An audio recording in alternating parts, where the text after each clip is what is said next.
All right, good morning, good evening, good afternoon, wherever you are in the world. Thank you very much for taking time off your busy schedules and joining our discussion today. We are going to discuss environmental science diplomacy through education. That's in a nutshell, that's what we all are doing. Because Globe is one of the world leaders in that development. We all about environmental science and all about building collaboration and partnerships around the world. So basically, you are the leaders of this movement in different parts of the world. So hats off to all of you. And since it's a small group, I would like to go around for very quick introductions, and then we will start our presentation. And I will start how you appear on my screen. So Brian, do you want to say? Sure. Hey, everyone. I know lots of you, a couple I might not. Brian Campbell, I'm based at the NASA Wallops Flight Facility in Wallops Island, Virginia, and I'm the NASA Senior Earth Science Specialist, and I'm the Trees Science Lead for the NASA Globe Observer and the lead for the Trees Around the Globe Student Research Campaign, both the things which I'll talk about today. And I'm also the Education Manager for the NASA Ice Cloud and Land Elevation Satellite 2 mission. Thank you, Brian. And moving to Rusty Lowe, or Dr. Lowe, should I say? You can call me Rusty, Larissa. All I right. can call you Larissa. So hi, I'm Rusty Lowe. I am the science lead for Mosquito Habitat Mapper, working very closely with my colleagues Jessica and Brian and Peter, all working with Globe Observer. And right now I am a scholar with the Fulbright program, and I am working with Globe in Portugal. Yep, keep going, Rusty. I think that's it. I think All that's right. Okay, great. And again, I apologize. I let people in as they joining our session. So I appreciate your patience with some intermediate sort of behind the scene noise. You hear the sound of voices. And moving on to Alicia. Alicia, do you want to introduce yourself? Okay, I got myself unmuted. So hi, I'm Alicia. I'm working with Jen Borjo out of the U.S. Country Coordinator Office now. I'll be doing communications with her. I just started really at the beginning of May, so I'm just getting my feet wet here. Glad to be here. We're glad you're able to join us, and welcome. Yeah, we're so happy you are part of the Globe family. Moving to Lenka. Hello, everyone. I'm really happy to meet you all. And I work in the Globe Europe and Eurasia Regional Coordination Office as a coordinator, and partly as a coordinator in Globe Czech Republic as well. And what I do is important part of my job is coordinating the European Phenology campaign. Thank you. Yeah, thank you, Lenka. Moving to Vasco. Hello, everyone. So my name is Vasco Mendes, and I'm the country coordinator in Portugal.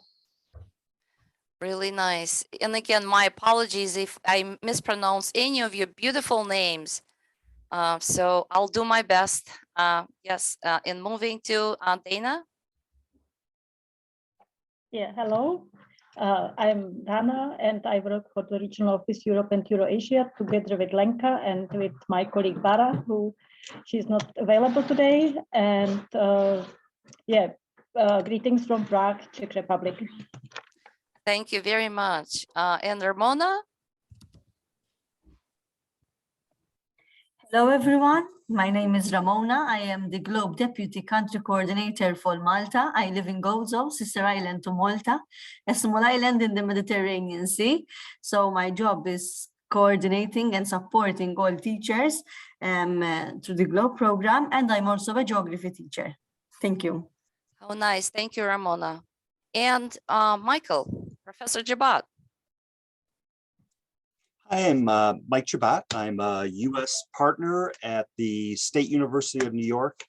and very humbled to have this opportunity to support Larissa and talk about what I think is a very important and really exciting opportunity to be able to think about science diplomacy, the sustainable development goals, and the role that GLOBE can play in helping students and the public understand this. So thanks. All right, great, thank you. Yulis, if you're able to take the floor, can you say a few words introducing yourself? Thank you. Yeah, this is Ilyas Lawani from Benin Republic, West Africa. I'm the acting country coordinator. I'm very happy to be here because the topic sounds very great, and I have been a diplomat for a long time, so it's very interesting for me. Thank you. Thank you very much. We're all happy you're here. Dina?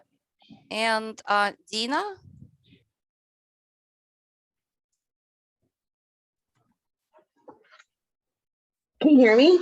Yes, we can hear you. Hello, good morning. Good morning. My name is Deanna. I am the executive assistant to the Government Affairs and Community Relations for Universidad Ana Jiménez in Puerto Rico and University of Ana G. Mendez in Florida. We are the only dual language university here in the States, but our headquarters is in Puerto Rico. So I found this webinar online actually last night, and I thought it was very interesting. So I am very excited to be here. Thank you very much, Diana. We're happy that you're here. And I'm just following the order on my screen. And Lynn, you are next. I'm sure everybody knows Lynn, but Hi, everybody. I'm Lynn Wigbells, the Globe International Coordinator. I work for the Globe Implementation Office. I'm located here in the Washington, D.C. area, and very happy to be here today. Thank you. Thank you, Lynn. And Jen. Good morning, everyone. My name is Jennifer Borjo, and I am the United States Country Coordinator for the GLOBE program. And I am happy to join you this morning and see all of your lovely faces and hear your voices. Yes, we all share that. So thank you, Jen. And moving to Maya. Yes, hello, everybody. My name is Maya. I'm the Deputy Country Coordinator in GLOBE Ireland, mostly coordinate GLOBE with secondary schools in the country. Excellent, great. Thank you, Maya. And moving on to Ruba.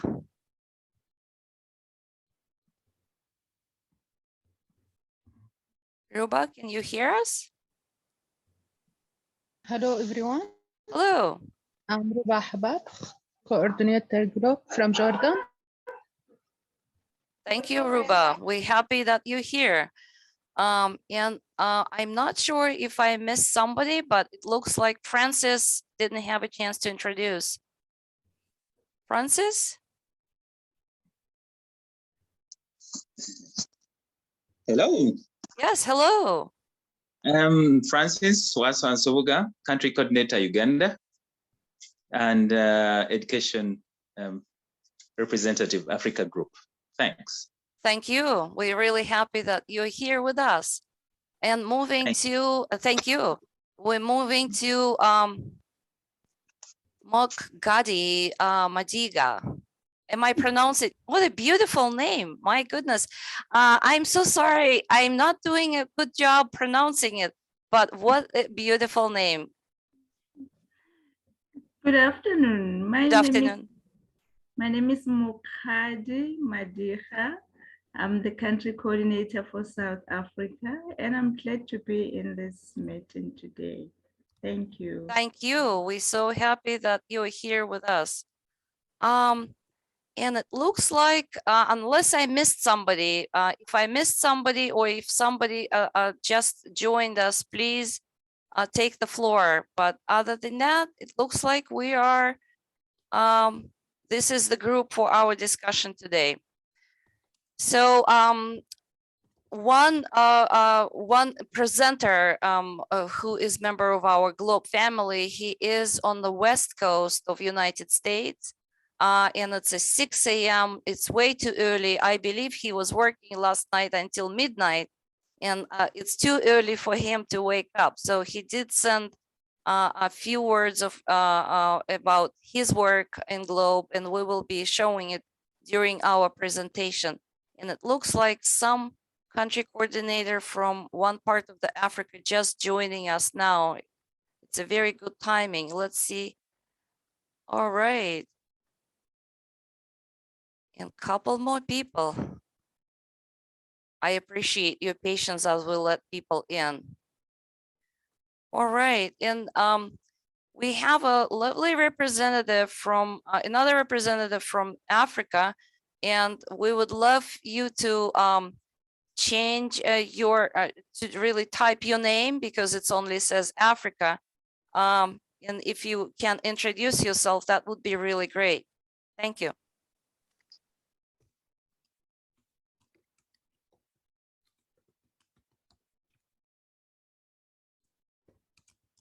All right.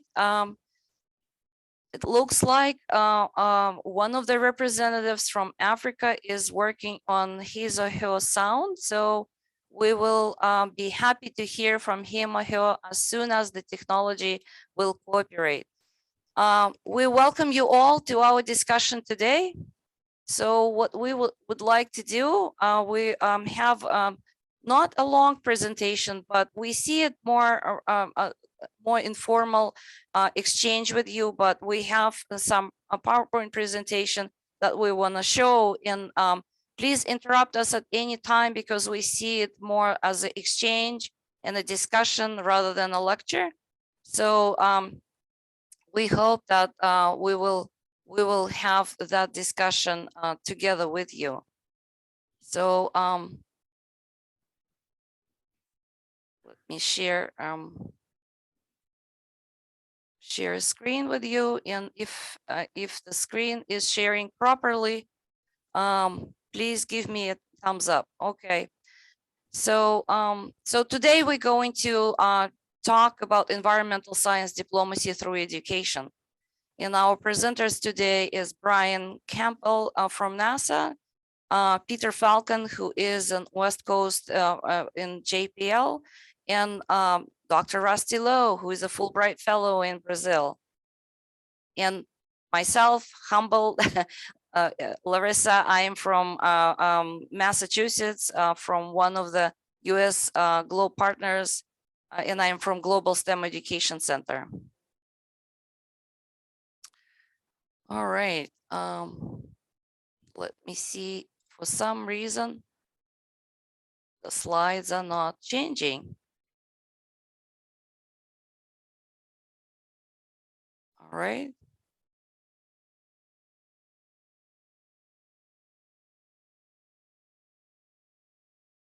Okay, and people are joining in, those who are not able to join from the beginning. So I really appreciate your patience. It looks like we're going to have a lot of things going on today. So anyway, let me start sharing again.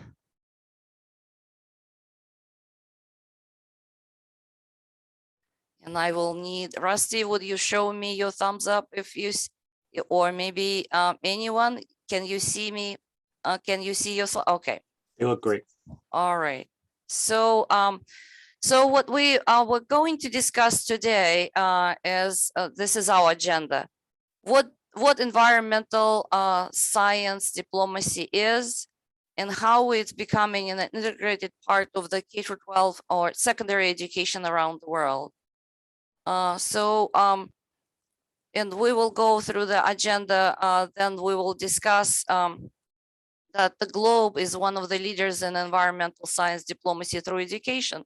And we will share with you information about how Globe partners, the two of us who are present, who are with you today, how we working with Global Diplomacy Fellowship in the United Nations Institute for Training and Research, and how we presented to them information about a Globe program.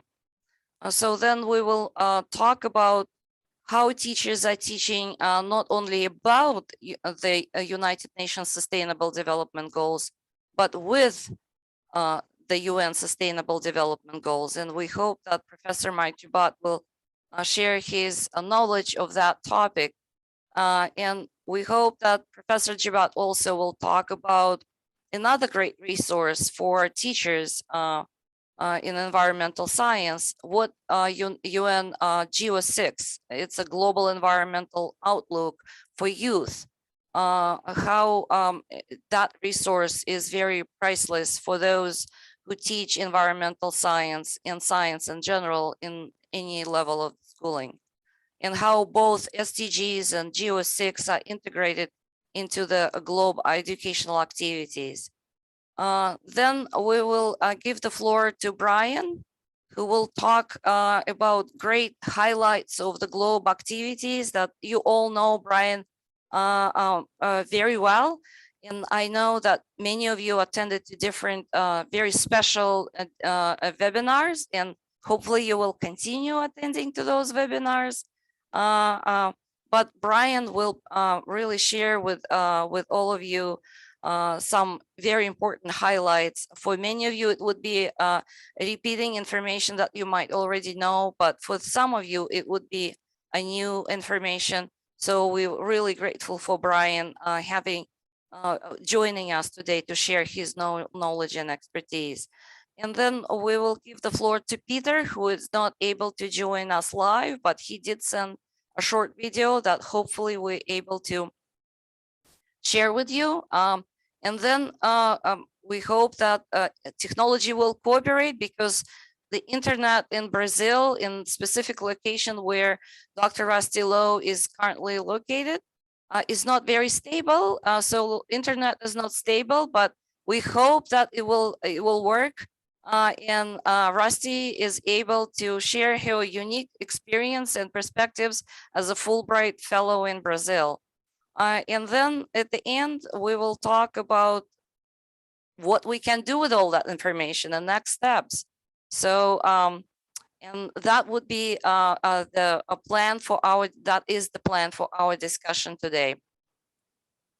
So, as you all know, we have Lynn today with us on the call, and all of you know that a globe is, and I hope that one day we will ask Lynn to make a presentation for all of us to really give us an overview. But if Lynn is okay with me just giving a very short summary, that just to mention that the globe is working with 127 countries around the world, and it's based on the bilateral agreement between United States and all of these 127 countries. It's just really a lot of countries who are participating, and we are actually very happy and we're thrilled that Globe family is continuing to grow. So this is 127 countries strong and keep growing, which is fantastic. So what is environmental science diplomacy through education? So this general definition of science diplomacy is the use of scientific collaborations among the nations to address common problems to build constructive international partnerships. We are in the community of environmental science diplomacy through education. And definition of that is a joint effort to strengthen collaboration among nations in science and engineering education to address common problems and build strong international partnerships to achieve the United Nations Sustainable Development Goals. All 17 goals, as you know, very, very important, but environmental science diplomacy through education specifically concentrates on the goal number 4, providing quality education for all around the world, and the goal number 17, which is building sustainable partnerships to achieve all the 17 goals. So it's agreed upon by all nations who recognize the United Nations Sustainable Development Goals, that without our efforts to build collaborations, to build strong partnerships with one another, despite our differences and many different locations around the world, it's just a reminder that it's a very important skill, very important ability to build and to sustain partnerships with one another. And I apologize for some people are probably have unstable internet, and they are leaving and they trying to join the session again. So I apologize for that. So moving on to the next slide. So some of you, or probably many of you, know about the work of UNESCO, another very important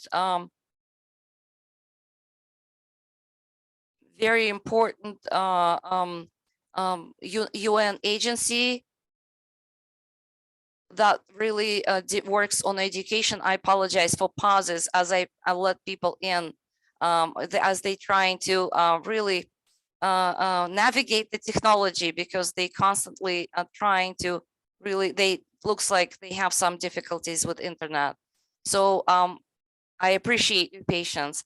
So UNESCO just published recently a new report devoted to reimagining our future together, devoted to a new social contract for education. So in the quick quote, you can read the full report and access online, and we will provide all links to all resources that we will be referring today after the session. But the quick quote from that report, that as we're navigating our way out after COVID, it's becoming evident that things have changed in a fundamental ways. As we are engaged in many discussions on sustainability of our planet Earth, on new reality of human existence, the future of work and new skills requirement, a role of science and engineering in our global societies, and many other fundamental questions for building back better, a new social contract for education is emerging. You can read the full report when you have some time, but the bottom line is the realization that we need to strengthen our connections, strengthen our partnerships, and build collaboration and build sustainable collaboration is really far in front and center of what we need. Because without us not only being able to work together, but sustain our relationships through meaningful partnerships, and we're talking in our case in environmental science, in environmental science education, we're not able to make any further progress. So and the realization of science, environmental science diplomacy as a lifelong learning continuum is emerging. It's in a field of science diplomacy profession, in the general science diplomacy community, the realization that K-12 or secondary education is a missing piece in science diplomacy in general. So science diplomats are really joining the movement to support environmental science diplomacy starting from elementary school. And this movement has not been emerging until lately, because as I said, the secondary education was not anymore as we're moving to the new era, so to speak. But up until pre-COVID time, the secondary education environmental science diplomacy piece was really a missing piece, and that's very important to know that science diplomats are recognizing that in their own right. So for Globe is nothing new, because we are a celebrated leader around the world. So we just welcoming all of these new developments as we all see this is a necessity for all of us. And very briefly, very briefly for those of you who just joining or for technology problems rejoining, would you be kind to mute yourself? We are really happy that you are able to make it. So we will open the floor for discussion a little bit later in our webinar. But for now, if you could please keep yourself on mute. Thank you. So, all right. I'm just using my chair prerogative of being able to mute everybody myself. I apologize for doing that just for the interest of the whole group. So on this slide, we outlined for you the skill-based knowledge for science diplomacy. This is a quote, you can read the full paper. These are the skills that scientists need to advise to really acquire additional skills and additional to their scientific preparation. So scientists are advised to really pay more attention and to really attend training on basic negotiation skills, on public speaking, on intercultural communication, and on outreach, on interpersonal skills, networking, and building partnerships and coalitions, on skills on cross-cultural and cross-discipline awareness, skills on international project management, skills on balancing scientific facts with competing interests and values of diverse stakeholders, and skills of memo style writing and policy briefs. So these are the skills that scientists advised to really pay more attention to, because they are normally the must-have skills for diplomats, but not for scientists. But in our changing world, we all need to acquire some of these skills since they are becoming much more must-have skills in our time. But at the same time, I thought it would be interesting for you to know that diplomats are also advised on learn something that they didn't have in their professional preparation. So we thought to bring this to your attention, it might be of interest to you that diplomats are turning to their colleagues in science, in environmental science, specifically in our case, to really learn some skills that they probably didn't have extensively presented to them as they were trained as professional diplomats. Which these skills are they advised on pay attention to: the quantitative and qualitative research methods, basic data analysis skills. So it used to be not part of diplomats preparation. Now it's required. Now little step by step, they will be turning into that type of preparation. So diplomats are advised to acquire skills dealing with data biases, managing scientific uncertainty. As you all know, in those of you who are professional scientists and professional environmental scientists, we all been trained on how to manage environmental scientific uncertainty.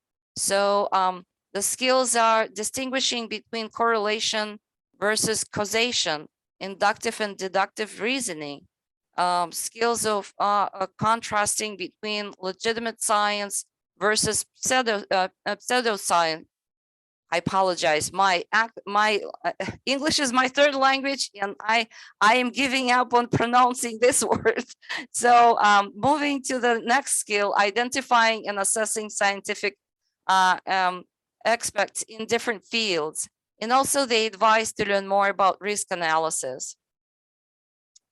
So these are the skills that are we mutually exchange different training, and it will be increasing as we go through this process. So as environmental science, in our case, really will be connecting more and more with diplomatic efforts. So these are trainings that are mutually beneficial. So in those of you who are joining, I appreciate if you would just be on mute for a little while. Thank you very much. So very briefly, and I will give the floor to Professor Jabat. I am very privileged as a U.S. global partner to co-teach with our leader in Globe family, Professor Jabat. I had an opportunity, and we, in recognition to the Globe, we were invited to teach a few courses at the UN Institute for Training in Research. We also really shared all knowledge and expertise with global diplomacy fellows who are very eager and interested in learning more about NASA and NASA Globe effort. So for you to know that this is not just as we say in the US, we're not only talking the talk, but we're walking the walk. Meaning we're not only encouraging people to include K-12 or secondary education into the diplomacy preparation, but these are the future science attaché who will be working in different parts of the world in embassies. And I'm sure Lynn knows much more about this than any of us here. Because Lynn have direct experience working with those professionals. But for us, it was a privilege and an honor to really present our knowledge about the Globe. Again, this was not only the only course. I was really honored to develop other courses with Professor Jabat that we were able to teach in the Global Diplomacy Fellowship Program. And now we are asked to teach at the U.S. General Assembly of the United Nations Hope Fellowship Program. That this is a newly established fellowship program, and I hope that you will learn more about this and will also be interested in learning the details. This is hope for the better future for whole planet. So, and I'm truly honored to really add our 2 cents into that knowledge for future diplomats together with Professor Mike Jabat. And with that, Professor Jabat, take the floor. Thank you. So one of the tenets that we tried to build into the UNITAR courses and that I try to build into my work with both pre-service teachers, but also in-service teachers, is the importance of not only teaching about the Sustainable Development Goals, but actually taking advantage of the unique opportunities that Globe gives us to teach with the Sustainable Development Goals. So an example, if we look at Standard 6 about clean water and sanitation, that is certainly a vital topic for students to learn about. But actually, if we dive in, instead of just staying at the goal level, if we dive into the indicators that go along with the goals, so in this case, clean water and sanitation, Globe gives us some really unique and I argue awesome tools to be able to have students collect data that helps inform their understanding of the situation around that goal in their place, but also at the same time, because we are able to pull in data around the metrics about meeting the Sustainable Development Goals, we're also able to use that as a teaching tool so they can look at nations around the world and see that kind of what's happening with these really important tenets that we're trying to address. Larissa, could you please go to the next slide? So Larissa, in one of the slides earlier, had talked about the Geo6 document. And I'm going to drop a link in the chat for the document so that you have a copy of it, and we'll follow up with all the resources we're talking about today.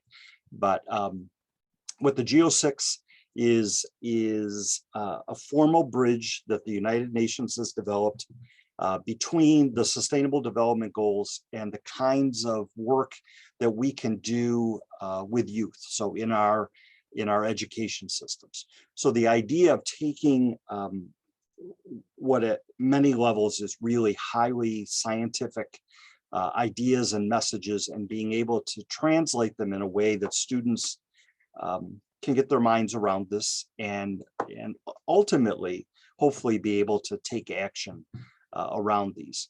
The Geo6 document is a live document. So the PDF that I just shared with you is a document that I start with, but with working with the teachers, I encourage them to go to the Geo6 document, the interactive document, where data points are updated and things are changing, right? So it's the most current version of that work.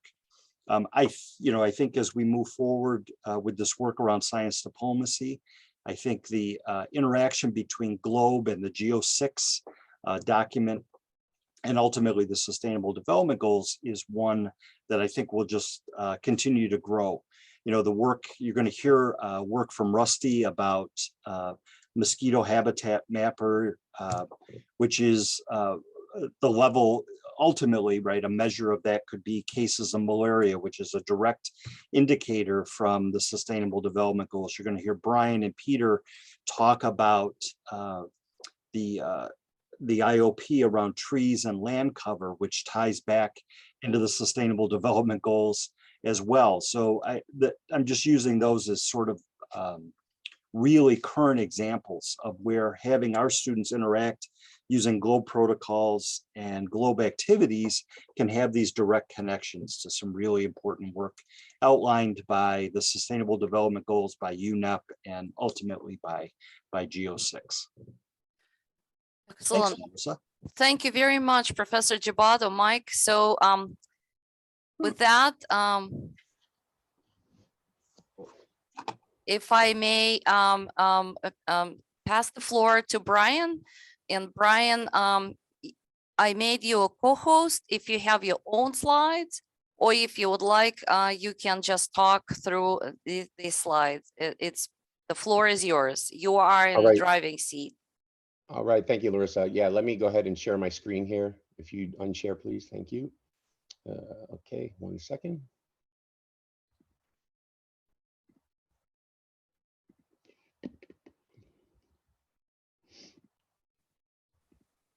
All right, how does that look on your end, Larissa?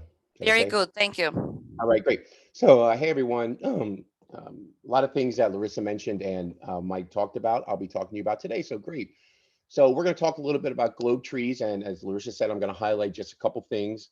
And I apologize if I'm talking fast, but there's a bunch of info I want to just, talk to you today about without lecturing, because, a lot of you have heard some of this stuff before, some of you haven't. So we're going to talk a little bit about trees being what my position is at NASA and with the GLOBE program. So we're going to talk a little bit about, the importance of tree height. We're going to go into the, as Mike just mentioned, the spring 2022 tree height and land cover intensive observation period, which just ended last Sunday. And then a little bit about some of the missions that that NASA has that is looking at tree and tree height, and a little bit about the NASA Globes Over Trees tool and the importance of it. And then I'm just going to show an example of what students and educators can do in potentially comparing some of the GLOBE data with NASA mission data.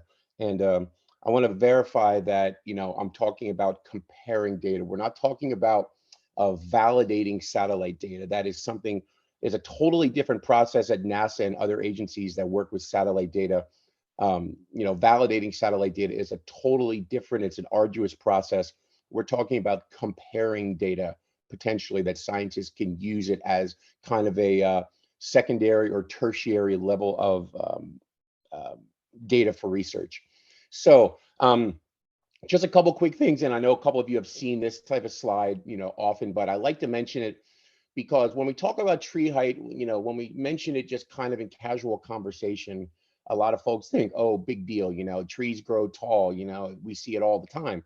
But it is very important, and it's not just important to NASA, it's not just important to Globe, it should be important to every person around the planet. As you know, trees are an indicator of climate change. You can look at trees different ways, but when we focus on tree height, we can discuss the idea that tree height is probably the most widely used indicator of an ecosystem's ability to grow trees.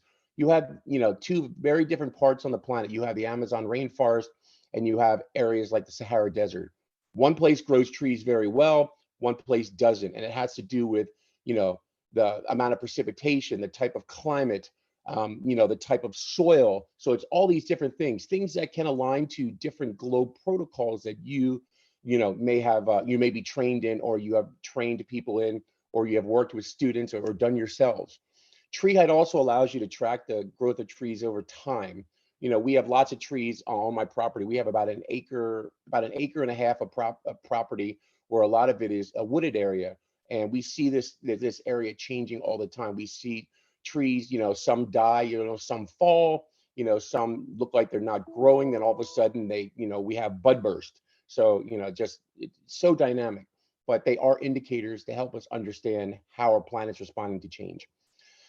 One thing at NASA that we really focus on with tree height is how it helps us understand the gain or loss of biomass, specifically how much carbon trees can pull in from the atmosphere and potentially store. And when trees, when something is, a tree, say there's a forest fire, that carbon that is stored in those trees gets a lot of it gets re-released back into the atmosphere. Okay, it gets re-released back into the atmosphere, and then it has to go through that cycle again. But we have some missions at NASA that actually are looking at tree height from space, and one is the Ice Cloud and Land Elevation Satellite 2, or ICESat-2 satellite. It's an independent satellite that can measure the height of objects on Earth, including trees. But then we also have the Global Ecosystems Dynamic Investigation, or Jedi, GEDI, which is an instrument on the International Space Station that also looks at, specific tree heights in the mid latitudes between 56 degrees north and 56 degrees south. So with that said, we aligned some of these missions to a campaign that we have now. And many of you are members of this campaign. A couple of you aren't, so hint, hint, become members of this campaign. We are in the 4th year of the campaign, which began October 2021, and this one runs till September 2022. And fingers crossed, we're going to have a 5th year, which would run basically, October 2022 through September 2023. So we are focusing on some major things here. We're focusing on tree height, land cover, greenings, and carbon cycle. And we want people not to just be able to take, and then we say people, educators, students, citizen scientists, we don't want them just to take observations and be done with it. We want them to take observations, understand what these observations mean in the real world and in their local environment, and share this with the rest of the world through different ways, through webinars, through IVSS projects, and lots of other things. So, we're super excited about this campaign. And, as I mentioned, we've had over 45 regular scheduled webinars, but then we've had about a dozen webinars that are kind of special webinars with different parts of the Globe program. So let me show you this real quick promo video. This is one of my favorites, so I have to show this every time.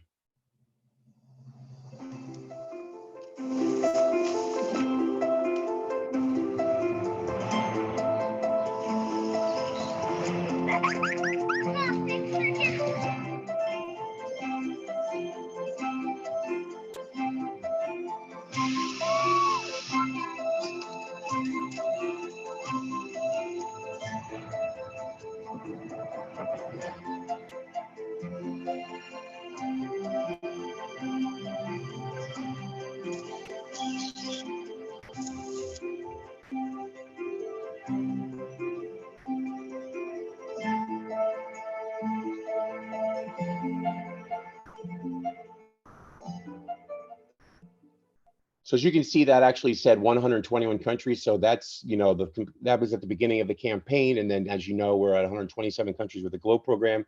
But some of you may have recognized some of the students or individuals in that video because they come from different GLOBE countries. So here's our campaign team. I'm the lead for it. We have, you know, Peter Nelson and Peter Falcon, who you'll see a video from in a little bit.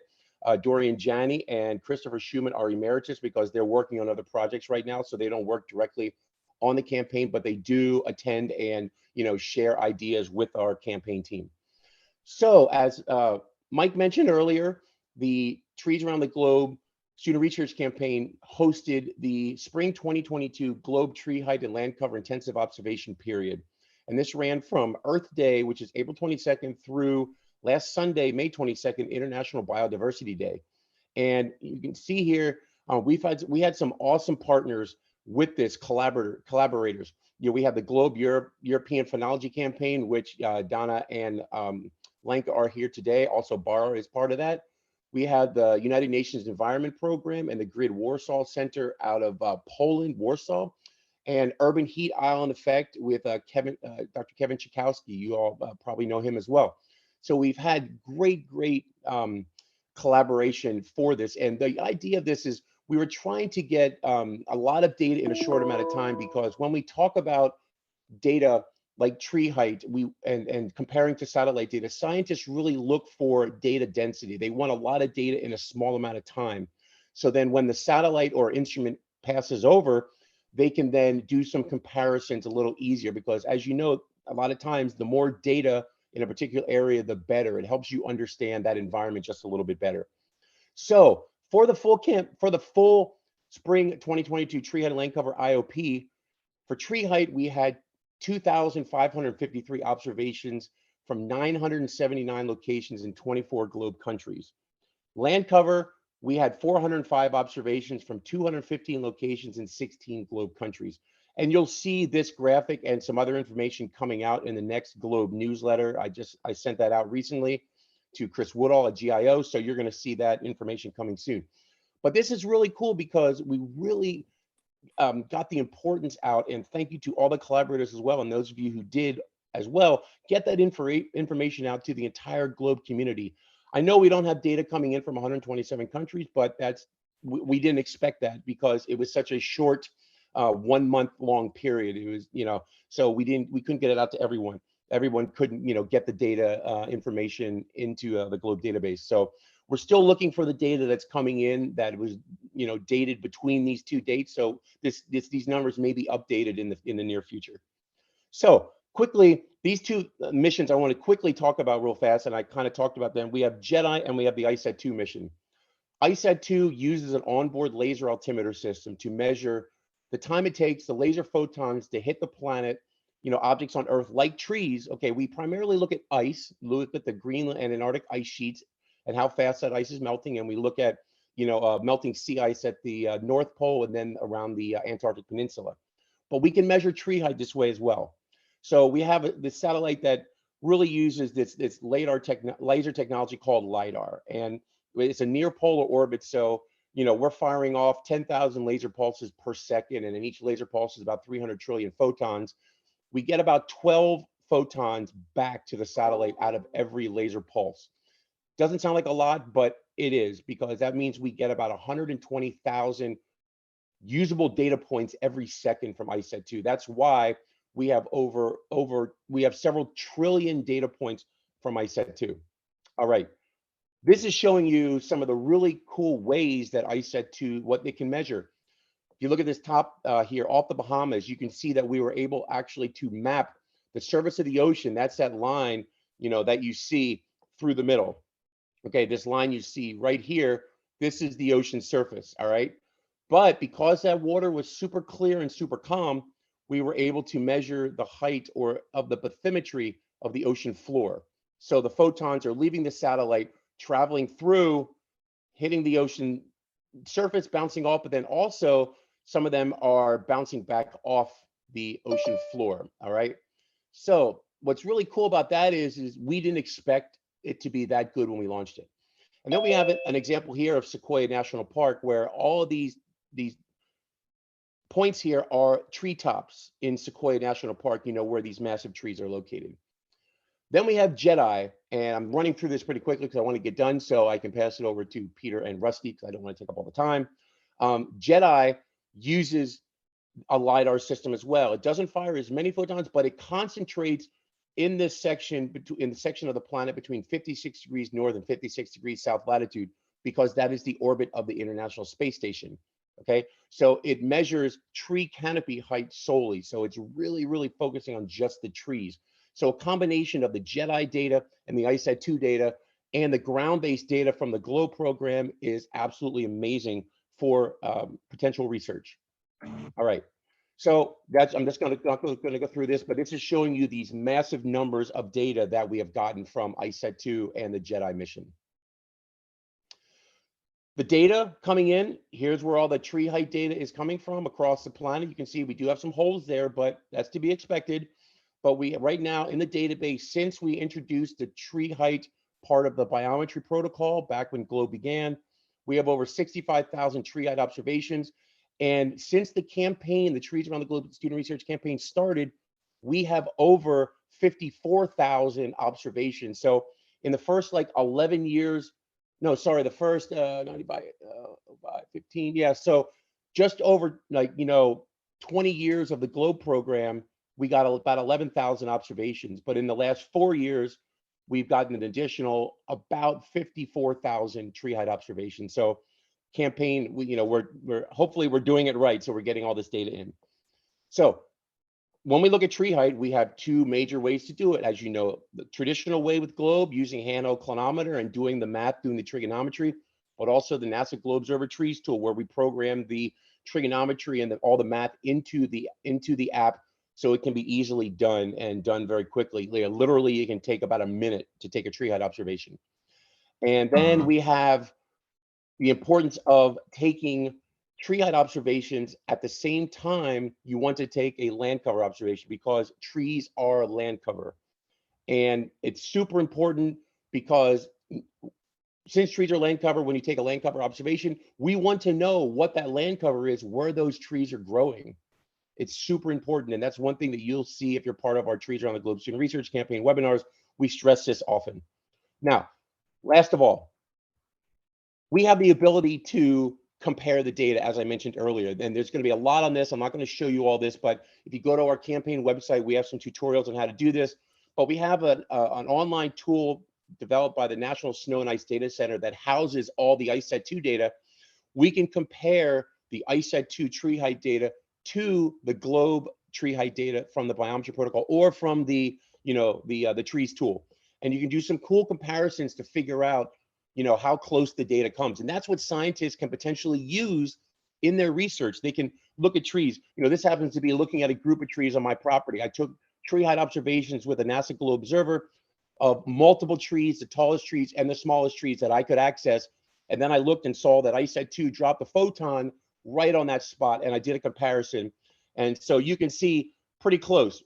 ISAT-2 says this tree canopy, the average tree canopy in this area was 19.66 meters. I got 18.93 meters when I averaged all my GLOBE Observer Trees tool data all together, and you know, super close. And then we can look at individual trees. It's rare that ISAT-2 measures an individual tree because the photon footprint on the ground is 13 meters in diameter. So it's kind of tough because a lot of times you get more than one tree. So you get an average of however many trees are in that photon footprint.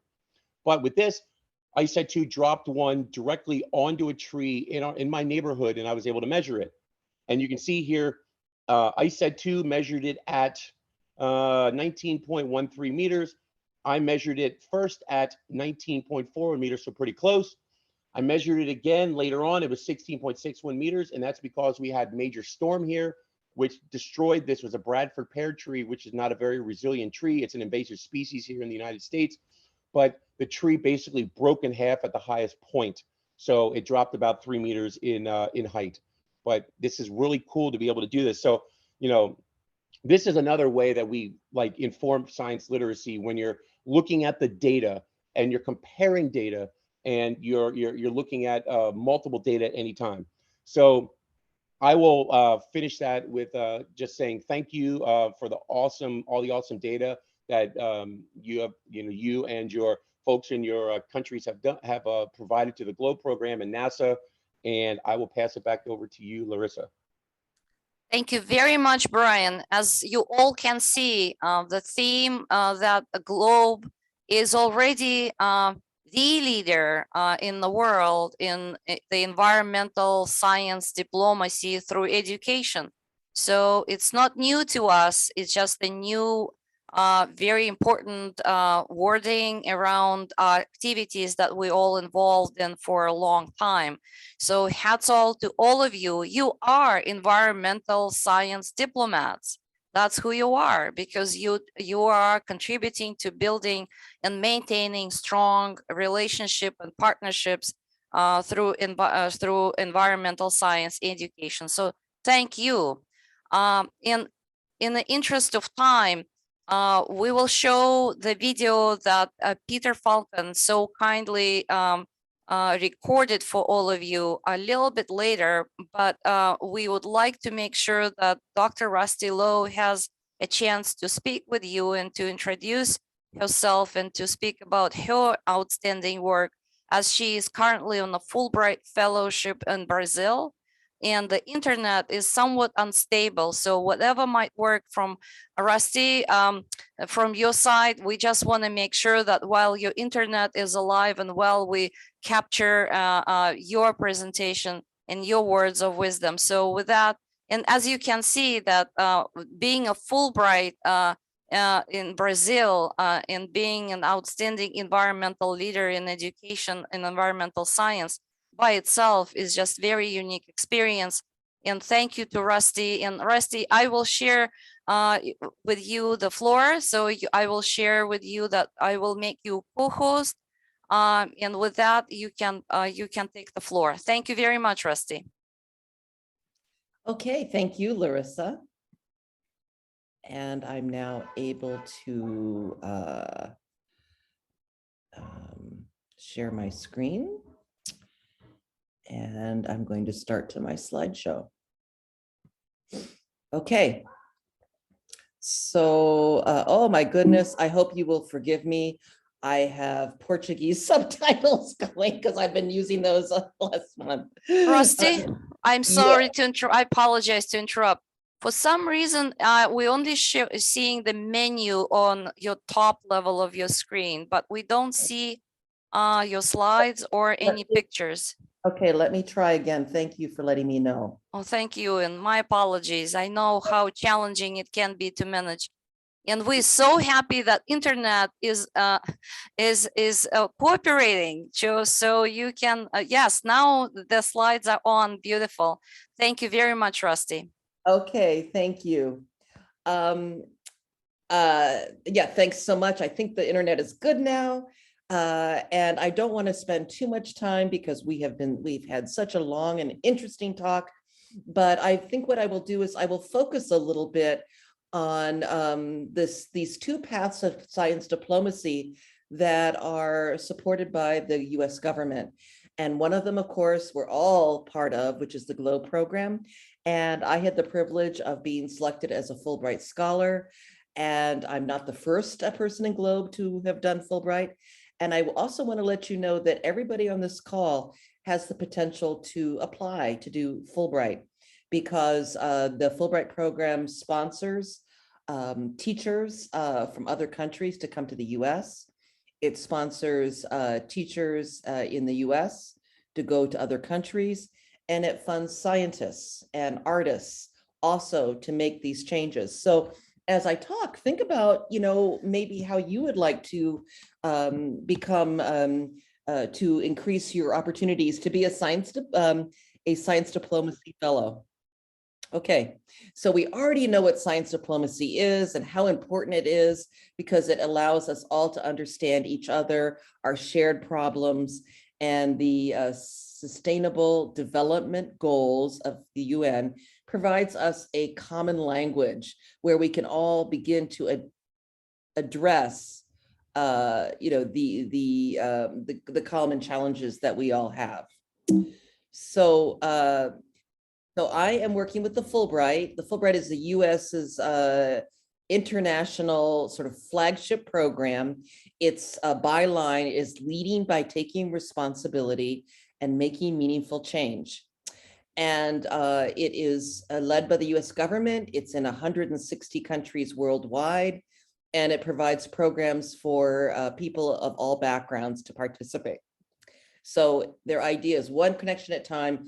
Fulbright brings people closer and moves nations closer to a more peaceful world. And so here we are doing this with Globe, and we have the Fulbright program to assist us. So I thought I'd tell you a little bit about the day of a Fulbright scholar. Over the weekend, I traveled to another city, Paranagua, and they asked me to talk about conservation and biodiversity in the US. And then I talked with the students, compare that with Brazil. And once we did that part, of course, the next thing I talk about is, yes, these are problems and everybody has an opportunity to contribute to the solution of these problems by using the Globe Observer. And so I gave several talks. I gave 5 talks yesterday because they'd never had an American at this university before. So it's a lot of interest in people speaking English. So I met with a focus group of teachers that are interested in citizen science. I taught a class for master degree students education, talking about the role of citizen science in the classroom. I talked to undergraduates about conservation and about the role that citizen science can play in environmental awareness and protecting environments and tracking environmental change. So everybody is aware, and of course, it's one of the SDGs, the Sustainable Development Goals, is health. And public health and vector-borne disease is an international concern. This is exactly why Globe decided to build up and support the mosquito habitat mapper on the Globe tool. And so this goes back a little bit in history, but when we were thinking about having a Globe mosquito app, I applied for money from the USAID, and they provided money for us to beta test a brand new app that was not yet deployed to everyone. And I worked with communities in Brazil and Peru, all of which at the time were experiencing outbreaks in Zika and dengue. And working with these communities, we work with 6 communities, we work with the teachers within those communities and those schools, and that they helped us get the mosquito habitat mapper that you know today and that you have hopefully on your phones, right?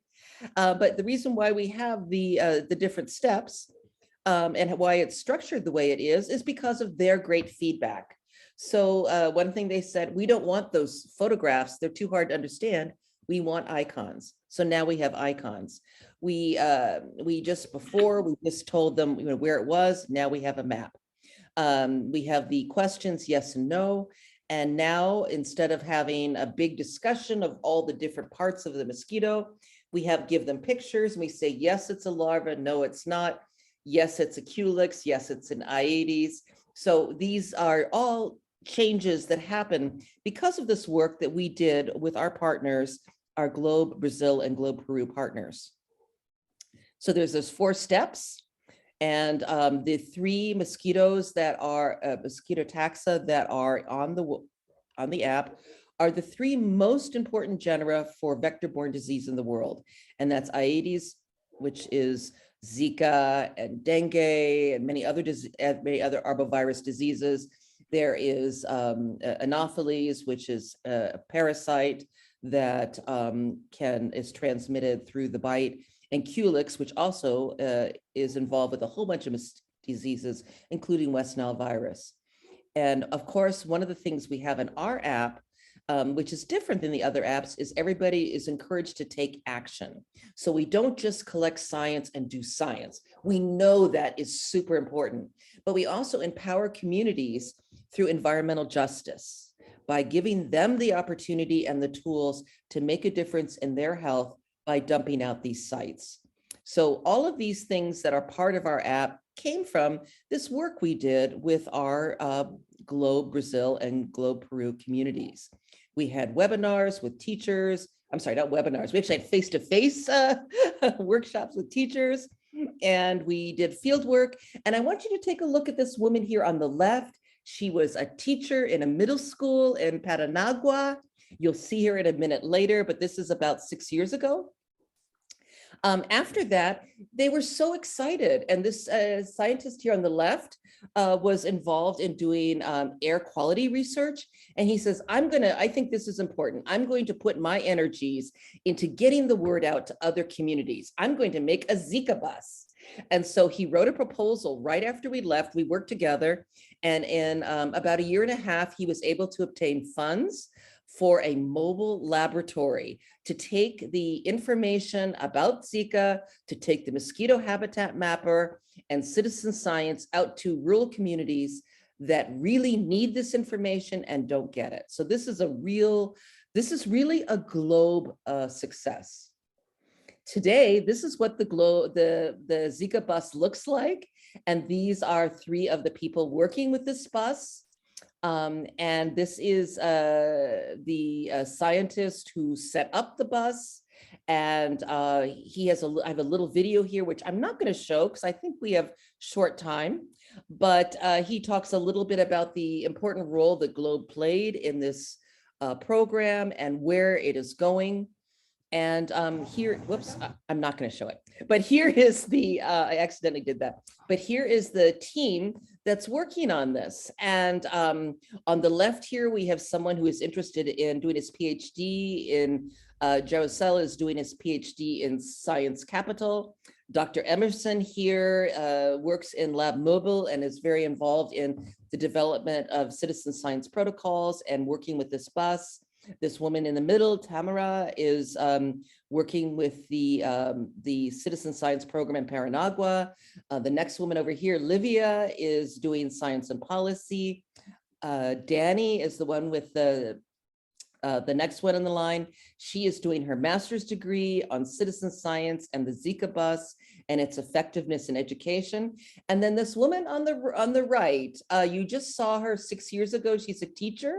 But because of her work with Globe, she is now doing her PhD in citizen science and education. So I think that is so exciting. And to meet her again was just a dream come true because she was a great teacher and she took the initiative and got stimulated. And now she is really making a huge contribution to science and education. Okay, they're laughing. But this is what the bus looks like on the inside. Before you saw the seats, they took the seats out. They now have all kinds of wonderful exhibits. And you can see here, this is a box of Globe materials. So you can see it's really a Globe project. The kids are using the app. They go out and they find mosquitoes and then they look at them. And we have prizes like the famous Globe t-shirt. So you can see that even though this is a project just for the state of Paraná, it is very much Globe. So what I'm doing now, when you do a Fulbright, and I hope many of you will think about doing this, they ask you, do you want to do education? Do you want to do research? Or do you want to do both? And so I said, yes, I would like to do both. So I am teaching a course right now to PhD students and master's students about citizen science and how it can be used in education. And the research part is we are also developing a citizen science app for all of Paraná, all of the state of Paraná that gets all the students working together. It's very much the Globe model, but the protocols they are putting on this app are things that are really, really important here, like protection of mangroves and microplastics and pollination and invasive plants. But there is a partnership between this Peachy app and Globe, because the Globe mosquito habitat mapper is going to be used in the Peach program. Our app is basically perfect according to them, and they don't need to reproduce it. I'm also talking to them now about land cover and how land cover should also be part of all of their protocols. This is kind of the vision that we have for Globe, but we haven't done this yet.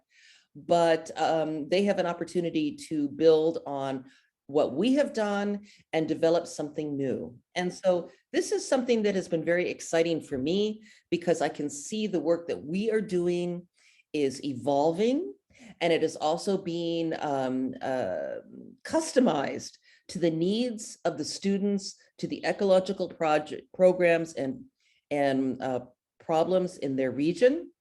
And it's just been a real privilege to be part of this work.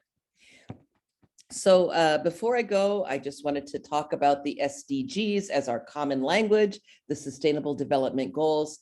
And this is from a couple years ago, but we worked with the Smithsonian Institution to develop a community research guide. It's been translated into several languages. It is available as an open resource. There is a whole section in this guide that uses the mosquito habitat mapper as a way to understand local challenges with respect to vector-borne disease. And I just put this up here, not because I'm so great, but just to show you that we really are a big part of this community research guide. We had a lot to do with its development. We did a lot of the proofing of the science. And I'm really hoping that this guide, which is part of their Science for UN Global Goals, that this will make a difference.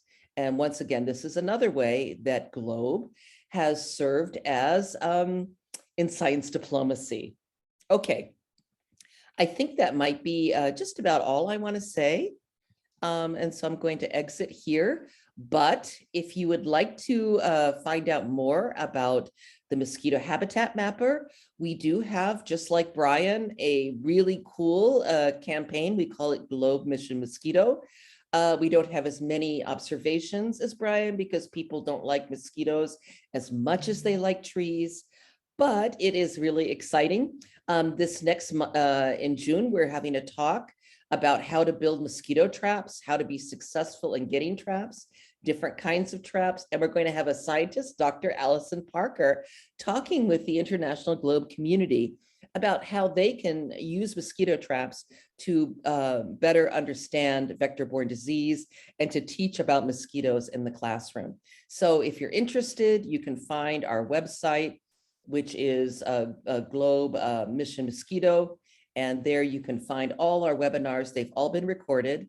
And this is the newest one coming up. So my email is here below if you would like to talk to me about Fulbright, if you would like to talk to me about mosquitoes, if you're interested in making partnerships with people in Brazil, I am more than happy to try and make those connections because right now that's my job as a Fulbright scholar and as a GLOBE scientist. So thank you very much, Larissa. Thank you, Michael Jabot.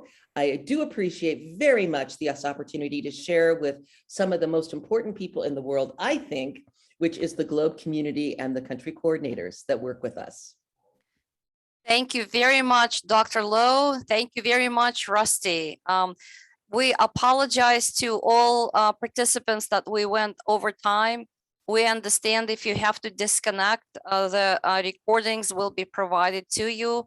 And again, we did our best to adjust to the technology that sometimes is not cooperating.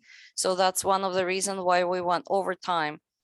Considering that, we will share a video that so kindly was recorded by another a wonderful global leader in NASA GLOBE, Peter Falcon, who is from NASA JPL lab in California.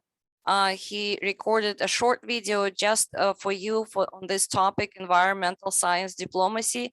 Again, in the interest of time, since we went over, we will share with you 2 recordings.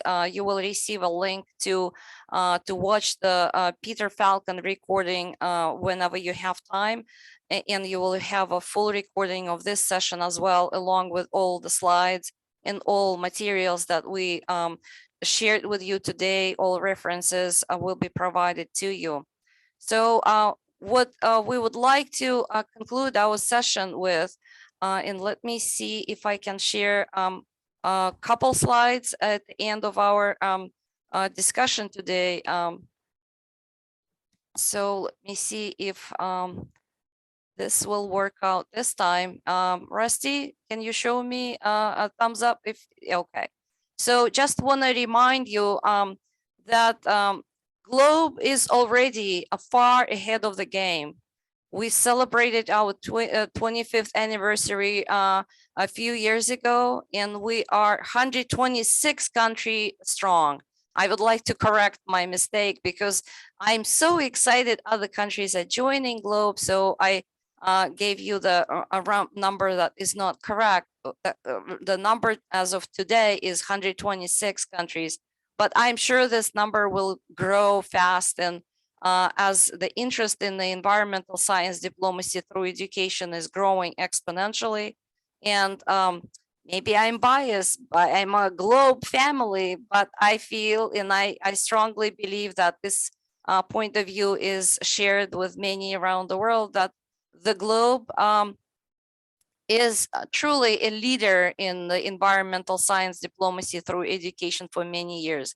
As a reminder, in 2019, NASA and United Nations Environmental Program signed an agreement to work together on Globe and United Nations environmental activities, including collaboration in the environmental education, citizen science, and environmental data collection and distribution.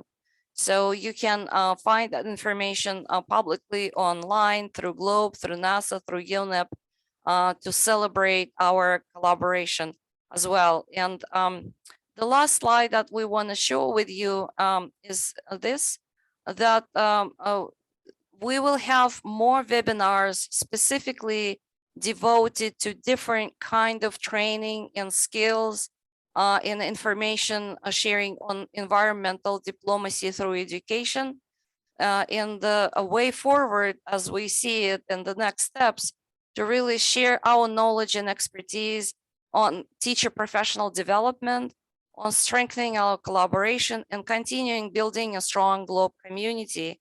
Professor Jabat and I would be honored to provide you webinars that we are teaching the fellows at the United Nations in the United Nations Global Diplomacy Program, fellowship program. It will be shared with you here through the Globe community. So in the training that will be provided to you specifically on environmental science diplomacy skills, on UN SDGs, on global environmental outlook for youth, on design thinking for Globe. If any of you would like to go further and extend your knowledge on artificial intelligence and data analytics for the Globe, and intercultural communication and teamwork skills based on NASA 4D system, that will be made available to you through our Globe family, through our Globe community, so to speak. So the message to take from today, that we are in this together, and this is a new chapter in the global development, in the interest in environmental science diplomacy through education is growing exponentially, and the Globe is one of the great leaders in that development that will move forward with strengthening our Globe community. And our special thanks going to Lynn Bigbills, who you all know and you all work with. Without her leadership and without her hard work in supporting international community in Globe, we would not be able to make any progress in that direction. Of course, our special thanks going to Tony Murphy, who is executive director of the Globe. You all know him very well. And I know he wanted to be with us, but as you know, his schedule is impossible because it looks like there are 48 hours in a day in Tony's schedule, not 24 hours. So special thanks to our presenters, to Professor Mike Jabat, to Brian Campbell from NASA, to Peter Falcon from NASA JPL, and to a Fulbright scholar, Fulbright fellow, Dr. Lowe, Rusty, And to all of you who are representing all countries around the world and found some time to really join our discussion today. We stay here for a question and answers for as long as you need us to. But again, on behalf of our team, we apologize for the delay. And as we try to accommodate all technological challenges that you all are facing in different parts of the world. So we know that it's a busy time of the year and of the day. So we don't want to keep you longer. With that, we conclude our presentation and open the floor for question and answers. And thank you very much for your participation. So if any of you have questions, please, yes, Maria, just unmute yourself. Just, you are on mute, Maria? Okay, these webinars that are for teachers' professional development, you are going to do it on a specific date. Can we also have the, let's say, can we request a webinar? Because we are now working with the Dominican government. Can we request a webinar for a national audience? Sure, we still have Lynn on our call, and Lynn, please jump right in with your recommendations. But from our side, yes, of course, we would be honored to provide services to the Globe community. We are a Globe family, and we will do our best to really have a translator to Spanish if we can arrange that. But again, Lynn, we have Lynn together with us. If you have any words of wisdom in answer to Maria, please take the floor, Lynn. We can provide the translators. We provide the translators. We have plenty of bilingual students. Excellent. But it will be the presentators that we need. Lynn? Well, first, I want to thank you for organizing this webinar and all the great presentations today. It was really wonderful. And thank you for offering to provide these webinars to our partners around the world. So I think that's wonderful. Maria, I think you should just contact Larissa directly about arranging it. Larissa, if you feel that there's a lot of interest that you may want to do just a few that a lot of people can be engaged in, that's fine. Or if there's a particular interest bilaterally, that's fine too. Thank you for offering it. And I think that, you know, our coordinators should be contacting you directly to make that arrangement. Sure. Thank you, Lynn, very much. And thank you for your leadership again. Nothing would be happening without your support. You work so hard behind the scenes, but we're all grateful for your hard work and for your leadership. And again, I would like to not only answer Maria, but to all of you, and to speak, if I may, on behalf of all our team here, Professor Jabat and Dr. Lowe and Brian and Peter Falcon, that we honor to provide webinars to the Globe family, to the Globe community. But again, you are country coordinators. Please reach out to us. We're not going to present anything without you approving us. Really, we are to the service to the global community. So if you as a country coordinator feel that some webinars, some training is useful for teachers in your country, in your location, please let us know, and we are happy to do it. We will do our best to really arrange our webinar in the time of the day that really convenient for you. So thank you, Maria, for that question. And again, if anyone interested in that kind of opportunities, please reach out to us. I'll send I put my email in the chat room, but I will share that you have emails of all presenters today. But again, if for some reason you didn't capture that, please contact me, and I will be happy to share it with my colleagues, and also to make sure that you contact with the right person at the right time. Again, it's an honor and a privilege to share our knowledge with the Globe community. And if you as a country coordinator feel it's benefiting to your teachers, please consider it done. We will arrange it. Any other questions? Yeah, thank you, Maria, for thumbs up. I love it. I just love it. Again, we're not saying goodbye. We're saying to be continued because we are truly honored to work with all of you. And if you don't have any other questions, please, if you forgot, please just send me an email. And if you don't have email of Professor Jabat or Dr. Lowe or Brian or Peter Falcon, I'm happy to share those emails forwarded to them and connect you directly. So whatever works for your teachers in your location and your country, and you as a country coordinator asking us for help, consider it done. That's what we're here for. We're really here to support you, and we salute you for your hard work in your countries around the world, because you are environmental science diplomats, because many, many things are in your hands. Without your hard work, we would not be able to build a strong partnerships, a strong communities that Globe is really devoting its effort for so many years. And with that, I really would like to thank you for participation, and many thanks to our presenters, and thanks again to Lynn and Tony Murphy. And to all of you, have a wonderful day or evening, whatever time of the day you are in. So be safe, stay well, and really let us know how we can continue work together, what we can do to support you as a country coordinators. Thank you very much. Thank you, Larissa. Bye, everybody. Bye-bye. Thank you. Bye, you. everyone. Bye-bye. Bye. Thank you. Bye-bye. Bye-bye.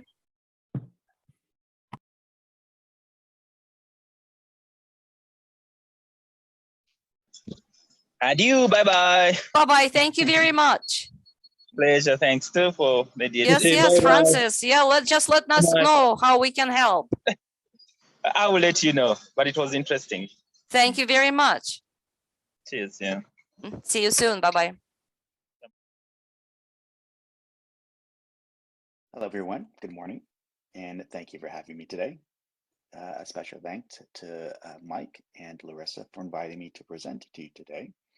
Let me start off by introducing myself. My name is Peter Falcon, and I work at NASA's Jet Propulsion Laboratory in Pasadena, California. I am a Earth Science Communication Specialist and a Globe Partner and a Master Trainer. And this is an image of what JPL looks like. We are located in the West Coast in Pasadena, California.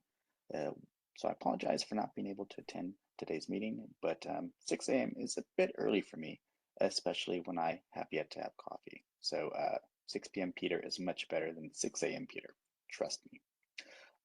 Below that image is my email address. I just want to point that out. So in case you may have any questions about the presentation, by all means, please email me. I'm always happy to answer any questions that you may have. Okay, so let's go ahead and get started. Today, I think what I'm going to do is talk to you about what the GLOBE program means to me. And just going to highlight 3 bullets. I'm not going to put too many bullets in my presentations because we've all had plenty of presentations with tons of bullets.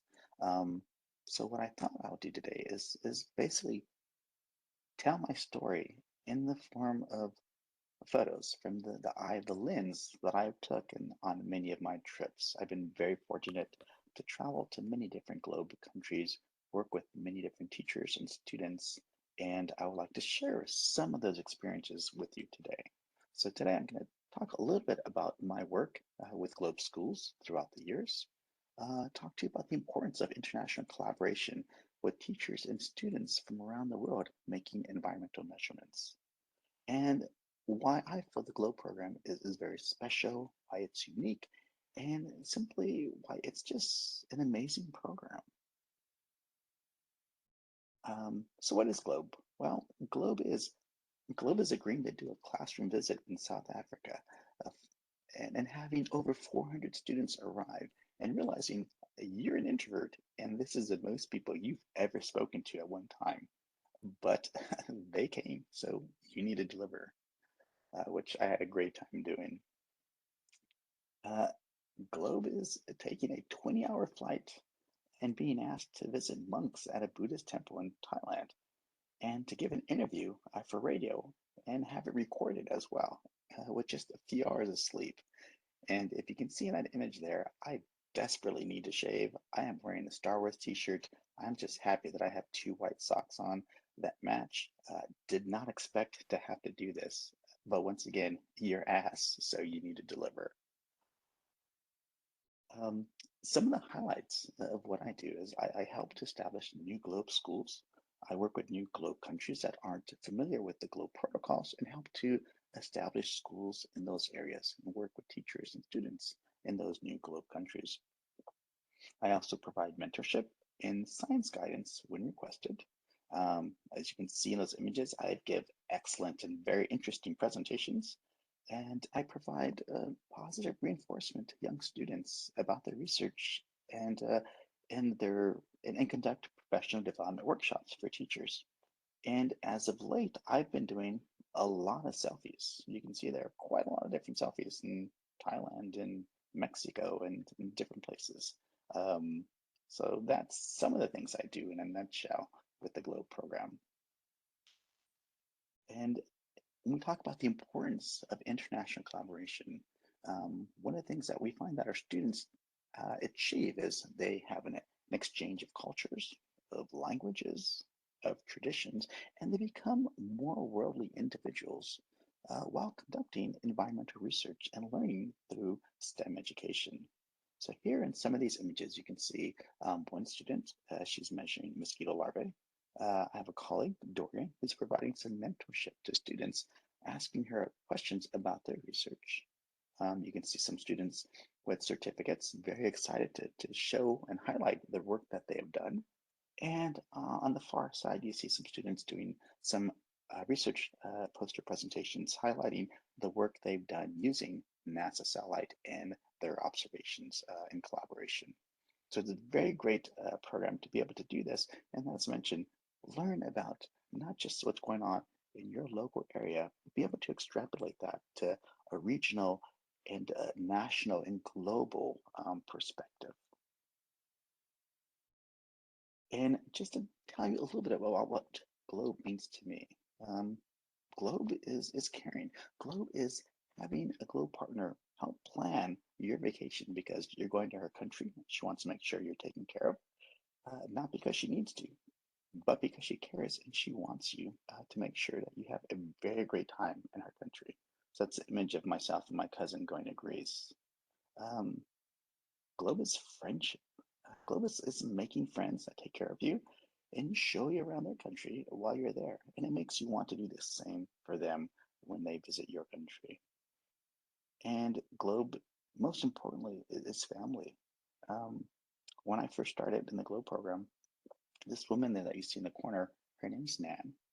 She took it upon herself to introduce me to fellow GLOBE partners, to include me in conversations and discussions and events. And she generally treated me like her son, and she really welcomed me to the GLOBE family. And I've never forgotten Nan. To this day, I've been in the GLOBE program for about 14 years. And every time I think of what GLOBE means to me, she's one of the first people that pops up to mind. And finally, GLOBE is fun.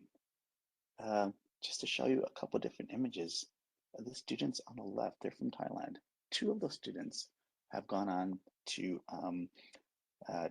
undergrad programs in engineering, and another has gone on to an undergrad program in a medical field to be a doctor. And through social media, it's great to be able to stay in contact with these young students and watch them grow from 10, 12-year-olds now, they're going to school. And it's great because when I do write to them, they always refer to me as uncle or big brother. GLOBE is trying to figure out how to smuggle a rocket and a rover into my luggage without TSA scratching their head wondering how I've got that in there. And then, of course, more selfies. Students in Mexico, students in Croatia, students in Taiwan, students in Africa. GLOBE is giving an interview to a 12-year-old for her podcast because she asked. And I just want to be there for that student. Then, of course, GLOBE is eating food that you did not expect you like and turns out you love. So this is all some of the interesting, fun parts of being in the Globe family. So I think I have another image. Yeah, more fun images. So I hope this inspires you to not only be a part of the Globe family, part of this Globe program, but also to go out and make our world a better place, one environmental measurement at a time, but more importantly, one Globe friendship at a time. So with that, I'd like to say thank you very much for having me. I hope you guys enjoy the rest of your day and of course enjoy the rest of the presentations. Thanks a lot. Thank you very much, Peter.